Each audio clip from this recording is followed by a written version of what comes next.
Y bien, vamos con la primera entrevista que tenemos en esta oportunidad para quedarnos un poquito en los temas laborales. La coordinadora de sindicatos de empresas Cencosud advirtió que en los últimos 10 días más de 1.000 personas han sido despedidas de las empresas Jumbo, Santa Isabel, Easy y París. La mayoría mujeres y trabajadores mayores de 50 años. En ese sentido, el vocero de la coordinadora, Sergio Fuentes, explicó que los despidos no obedecen a ninguna necesidad real de las empresas, sino a una política que catalogan deliberada para precarizar el empleo. Queremos abordar esta temática y en ese sentido hay distintos parlamentarios y parlamentarias que han estado, sin ir más lejos, abordando y recibiendo cada una de estas denuncias. Y una de ellas es quien ya está en conexión con nosotros, diputada, jefa de la bancada del Frente Amplio, además, Claudia Mix, a quien saludamos de inmediato. ¿Cómo está, diputada? Muy buenos días. Buenos días. Hola, Rodrigo, un gusto. Oiga, muchas gracias por este tiempo y poder ir abordando este tema del ámbito laboral que me imagino tiene bastante inquietos a los trabajadores, a los integrantes de este sindicato, pero también desde la perspectiva parlamentaria. Y ahí quiero ir entrando en algunos de los temas que están detrás de particularmente estos despidos, porque se alude y está en el centro de la discusión el uso del artículo 161. Sería importante poder dar este contexto un poco más global y abordar un poco lo que tiene que ver con este artículo, diputada. No, de todas maneras, o sea, este es un artículo que no siempre, y debemos decirlo, ha sido utilizado y mal utilizado en general por las empresas que despiden a los trabajadores y trabajadoras con el argumento de las necesidades de la empresa. Uh-huh. En el fondo es un argumento que ocupan para deshacerse de algunos trabajadores y trabajadoras, no siempre con respaldo de esa necesidad de la empresa, que obliga por ley, ¿verdad?, a esta empresa a poder justificar y comunicar a tanto a la Inspección del Trabajo, también entregar los antecedentes de una vinculación utilizando este artículo del Código del Trabajo. Diputada, en ese sentido, ¿qué caminos se pueden llevar? Porque obviamente está lo estrictamente laboral, lo que pueda pasar también eventualmente en sede judicial, pero esto da cuenta de elementos que tal vez se pueden ir mejorando en el tiempo, ¿no? Sí, mira, yo creo que, yo también fui dirigente sindical y sí, por eso lo vi, y alegamos y nos paramos, hicimos huelgas muchas veces por la misma razón, y estoy hablando hace 30 años atrás. Por tanto, lo que requiere efectivamente el Código del Trabajo, en particular respecto de este artículo, es revisarlo, actualizarlo y ponerle algunas limitaciones o condiciones a los empleadores para poder acuñar este artículo. Lo digo porque más allá de que el trabajador tenga derecho a la indemnización, que se le avise un mes antes, que le paguen los años de servicio, en el caso particular de lo que ocurrió ahora en Cencosud, toda esta gama de empresas, que es un consorcio multinacional, estos despidos estuvieron enfocados mayoritariamente en mujeres, y además con mayores de 50 años, lo complejo que es la reinserción laboral para las mujeres en general y particularmente para mayores de 50 años. Entonces, por un lado, se quejan, digamos, de la falta de empleo, pero por otro lado están precarizando la vida de estas familias con esta decisión. Y detrás no hay un argumento que nosotros lo revisamos con los dirigentes, no hay un argumento que uno podría decir, mira, tuvieron pérdida y por eso se justifica, o hay necesidades reales de la empresa de tomar esta decisión. Finalmente, les debo decir que la utilidad de este grupo económico, aumentaron un 186% en el primer semestre, solo en el primer semestre del año 2025. Entonces no estamos hablando de pérdida, no estamos hablando de que estos trabajadores y trabajadoras particularmente no le generan ganancia a este consorcio, todo lo contrario. Y son empresas del retail en general, del comercio, que tienen jornadas bien extensas, y por tanto lo que ellos nos comentaban posiblemente es que la solución que hoy día están buscando desde estos grupos económicos es de contratar gente primero más joven, uh-huh, con talento distinto, es decir, que tengan la capacidad de usar la inteligencia artificial, uh-huh, que tengan horarios flexibles y que tengan además la capacidad de hacer un politrabajo, es decir, uh-huh, estar disponible para hacer de todo lo que les manden a hacer. Y eso, por donde uno lo mire, desde el mundo laboral, es precarizar, es dejar de incentivar la especialización, el esfuerzo que hacen los trabajadores también por aprender en sus distintas áreas, sino que ahora las tienen que hacer todas y tienen que flexibilizar su horario y que además está muy vinculado a la utilización de la inteligencia artificial. Pero no hay otro argumento más que eso para despedir en menos de una semana y media a más de 1.000 trabajadoras y trabajadores de este grupo económico que lo que no ha hecho en nuestro país es perder dinero, todo lo contrario. Más allá que haya generado empleo, que podría ser el argumento de algunos, ¿no? Es que hasta ahora, con lo que tiene, con estos 1.000 trabajadores que ha desvinculado, así todo en el primer semestre de este año las ganancias son bastante altas. Entonces la avaricia, como la ambición puede ser tanta que finalmente dejen en la indefensión a estos trabajadores y trabajadoras y a sus familias, precarizando su vida, claramente. Oiga, diputada, recién nos comentaba lo que ha sido el seguimiento que ha hecho a los temas laborales. Y ahí también me interesa hincar un poquito el diente en lo que ha sido este discurso o particularmente la propuesta que se ha hecho por parte del mundo empresarial a la hora de hablar de este artículo. Se incorporan nuevas variables, pero la pregunta es, ¿el discurso ha cambiado, la posición ha cambiado, los argumentos han cambiado? ¿Cómo ve también ese tema? Porque el tema de las necesidades de la empresa uno lo viene escuchando hace tiempo. Hace mucho tiempo, pero yo creo que hoy día efectivamente han hincado el diente, por decirlo de una forma, en este artículo. Allá al límite, digamos, del abuso, es cosa de mirar es cosa de mirar los antecedentes y darse cuenta de los datos. O sea, solo durante julio del 2025, por necesidad de la empresa, hubo 44.000 despidos usando este causal, que representa en la práctica a nivel, digamos que se ha ido incrementando año a año en un 20%. O, por ejemplo, mirar otras cifras que tengo aquí a la vista, que también al analizar esos datos uno puede proyectar que finalmente va a seguir utilizándose esta causal, porque es la única que les permite, sin demostración de ninguna índole, que es algo que deberíamos resolver en la ley, ¿no?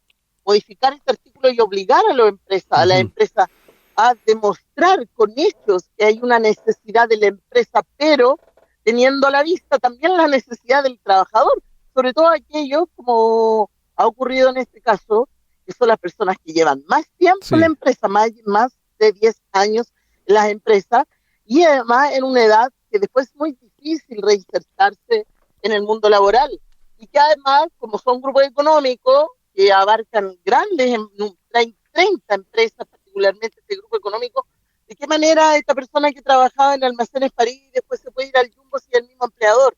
O puede optar a irse a Jumbo. Está coaptada finalmente un espectro del mundo laboral relacionado al retail, donde un trabajador queda automáticamente vetado para buscar trabajo en otras áreas que están vinculadas porque son grupos económicos. Entonces, es bien complejo el escenario para estas personas. Nos contaban el otro día los dirigentes y dirigentes que estuvieron en el Congreso con nosotros, que incluso varios de ellos cumplían con las características para haber sido despedidos y que solo el fuero les permitía mantenerse en su cargo. Entonces, nosotros queremos hacer un llamado con este tema. De verdad que nos preocupa mucho, tenemos una tasa de desocupación nacional bien alta y por tanto creemos que esto no coopera, no ayuda. No sé si lo que quieren hacer es cargárselo después a este gobierno, no tengo idea cuál es la intención, pero aquí lo que hay claramente, y que uno puede entender, y de hecho la misma China ya está revisando cómo hacer frente a la automatización, cómo hacer frente a la reconversión laboral, para poder entender que efectivamente hay algunos roles que los van a cumplir desde la inteligencia artificial y van a suplir algunas, pero vayamos reconvirtiendo, preparemos a los trabajadores para ese cambio, no los desechemos porque sí, de un momento a otro, con 30 días de aviso, a esa persona que lleva 10, 15 años trabajando para la empresa, ¿qué va a hacer al otro día?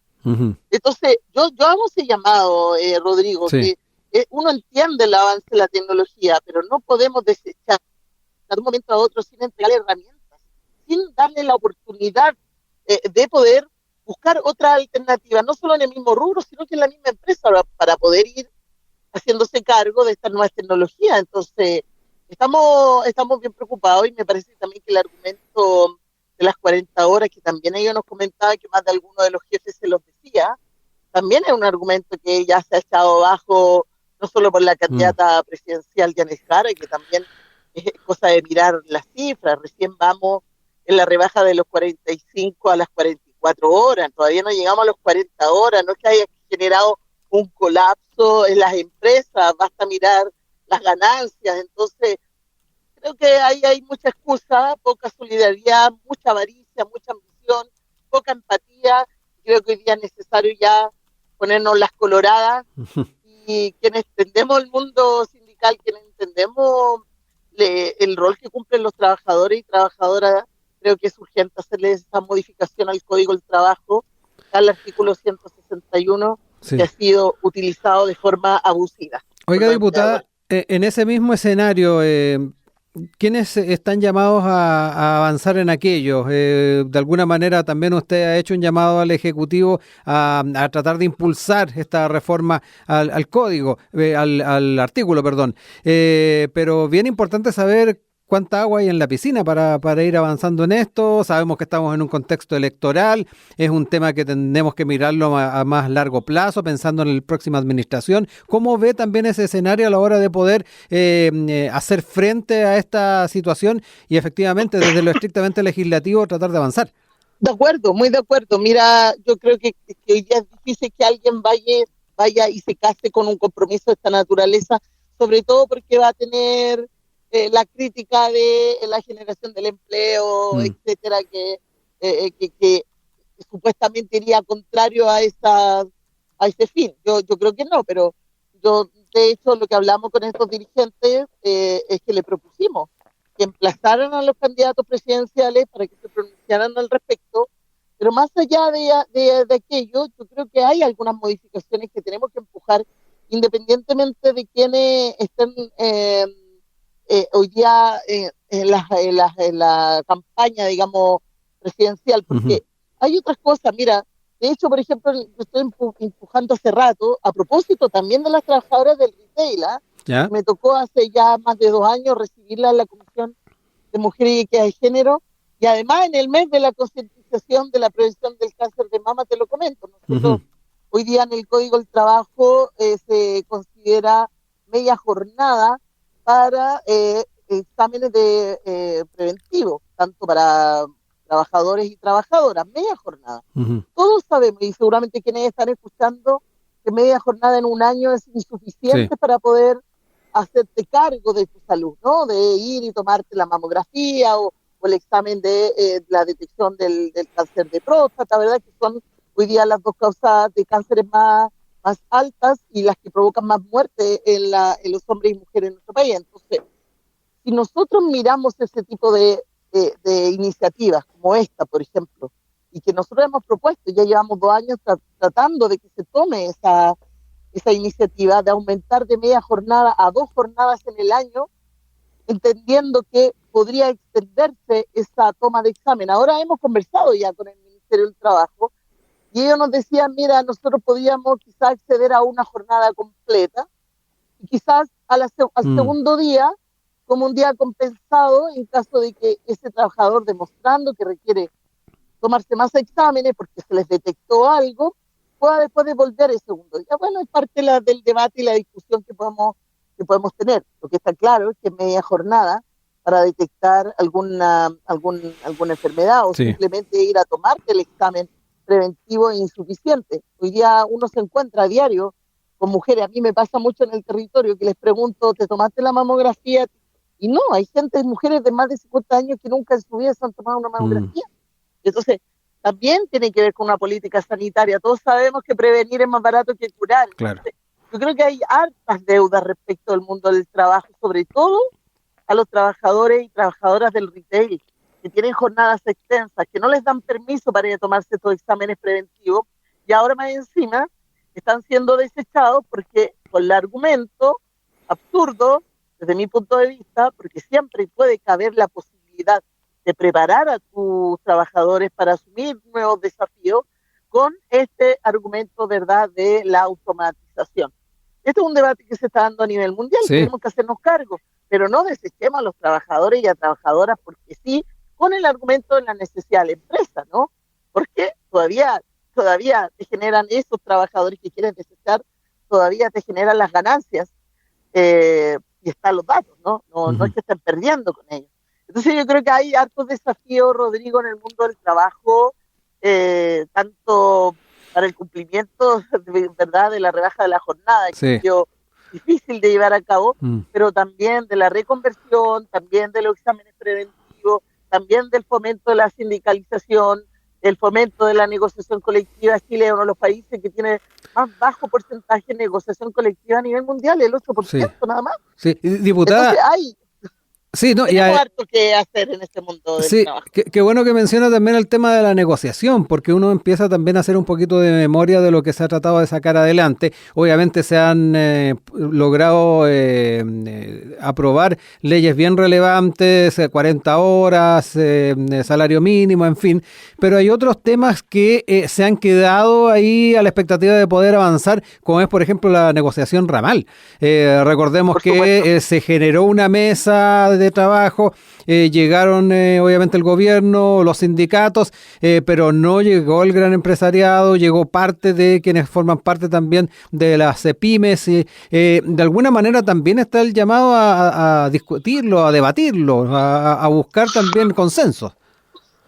Por supuesto, o sea, esa es una deuda que se tiene con los trabajadores y las trabajadoras. Se ha prometido ya en varios programas de gobierno incluir la negociación ramal, porque entendemos que vendría también a reducir las brechas entre trabajadores que prestan los mismos servicios o trabajan para los mismos tipos de empresas, ¿no? Estamos hablando que se generan brechas salariales y de beneficios entre trabajadores de un sector con otro simplemente porque el sindicato es más fuerte, porque la negociación colectiva tuviera un mejor asesor, o simplemente porque hay también empresarios, no todos, que tienen una mirada distinta de lo que significa esta relación laboral. No al punto de llamarlos colaboradores, que es algo que también desde el mundo sindical se critica mucho y yo lo comparto, porque a ratos son colaboradores y a ratos son trabajadores con los cuales tú puedes desechar. Es decir, creo que ahí también hay un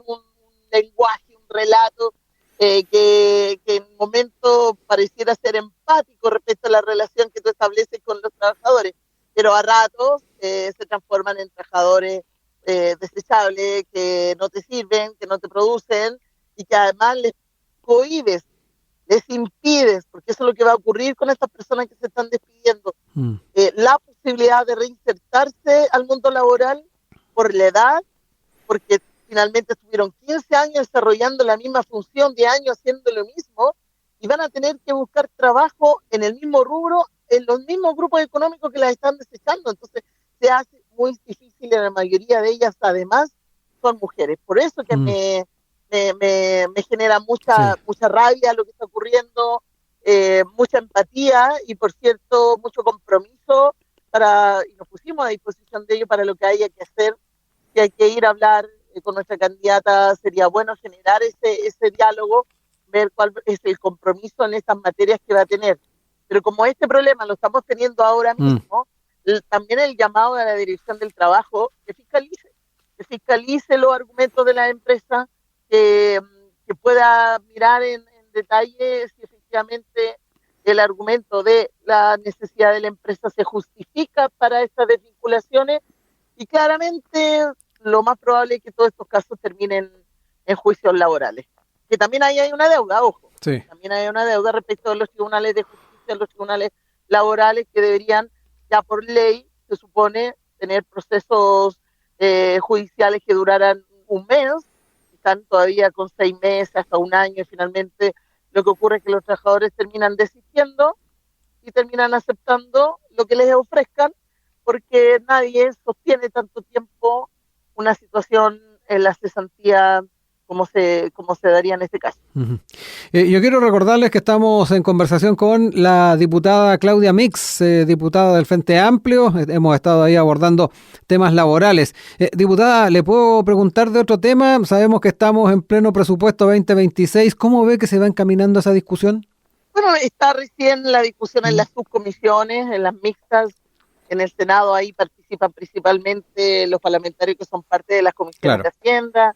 Uno va a las partidas que le importa, que le interesa. Yo al menos tengo algunas ahí que voy a intentar ver qué pasa, incidir.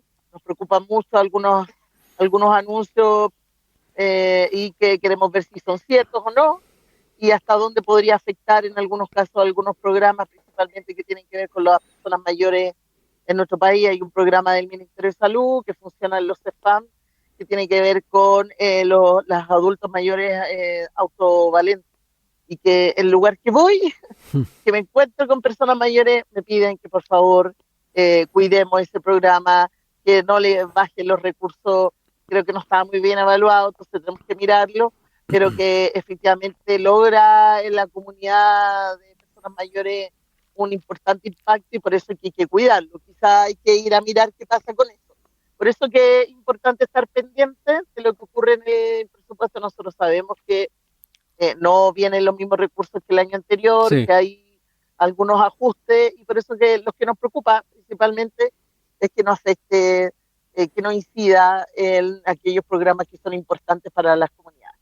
En ese sentido, diputada, ¿le inquieta el rol que se puede asumir desde la oposición? De alguna manera se han estado preocupando de alguna manera también influir en lo que se vaya a ir aprobando, en el escenario de al menos lo que se han estado mostrando las encuestas, donde pareciera que algunos de los abanderados de la oposición podría llegar a la moneda. Es al menos de donde están partiendo, de la base de la que están partiendo a la hora de pensar en la forma en que se va a estar discutiendo este presupuesto 2026. ¿Cómo ve también esa actitud de poder influir? Usted ahí también manifestaba cierta inquietud respecto a recortes.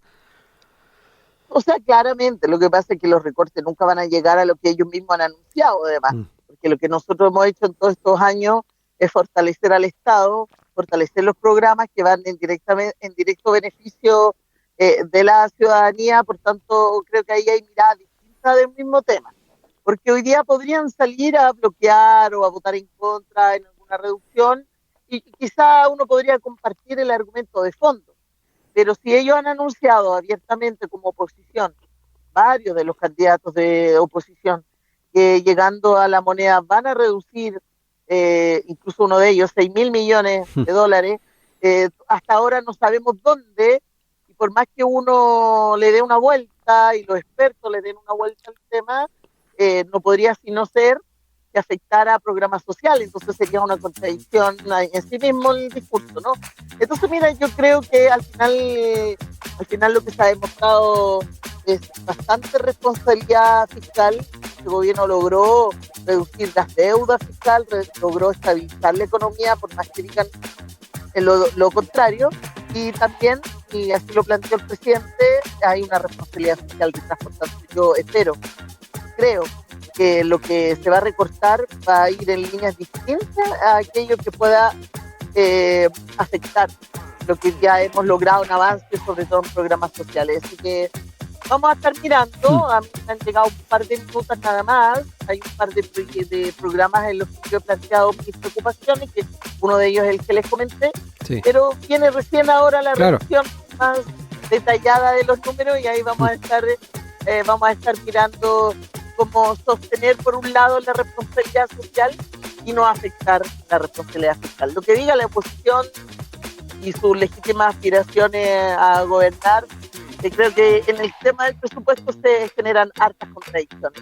Vamos a verlo en el detalle y en el debate que se va a dar de este proyecto. Sí, que se viene prolongado, así que hay mucho ánimo, diputada. Yo quiero agradecerle como siempre la disposición a conversar con nosotros, y estaremos siguiendo cada uno de estos temas. Un abrazo. Un abrazo para ti, Rodrigo. Gracias por la conversación, súper disponible a cualquier otro tema. A mí los temas sindicales en general, sí, me tiran la sangre, así que también ahí poder participar de cualquier otro debate respecto de estos temas que nos preocupa, y el artículo 61 claramente ha sido siempre una piedra en el zapato para los trabajadores y trabajadoras. Exacto, exacto. Además, panelista nuestra habitual.